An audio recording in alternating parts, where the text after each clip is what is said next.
moi, c'est non seulement important, mais nécessaire de participer à l'ensemble des débats qui portent sur les questions européennes et qui permettent d'avoir un échange public sur les solutions à apporter à la crise. Je pense que l'Europe peut apparaître pour certains comme un problème. Je pense qu'elle doit redevenir une solution, c'est-à-dire qu'elle doit changer son cours politique pour une réponse efficace et juste pour la population.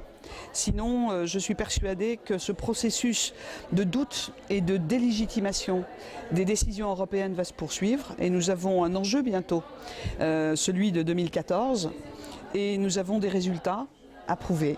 Or aujourd'hui, l'euro est synonyme de prix augmenté, il est synonyme d'une souveraineté transférée sans contrôle politique.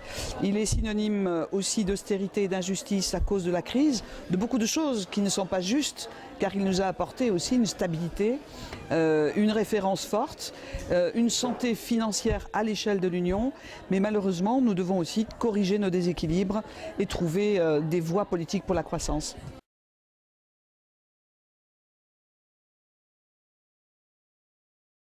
D'abord, nous sommes dans un moment d'interrogation et nous sommes dans une campagne présidentielle, donc les gens doivent pouvoir se déterminer pour faire leur choix. Et l'Europe s'invite de fait aussi à cause, pour ne pas dire grâce à la crise, dans le débat présidentiel. Régulièrement, dans les deux élections présidentielles précédentes, les Français ont reproché aux candidats de ne pas assez parler d'Europe et de ne pas prendre en compte la dimension européenne. Je suis convaincue que les Français attendent encore beaucoup de l'Europe. Je parlais de l'euro.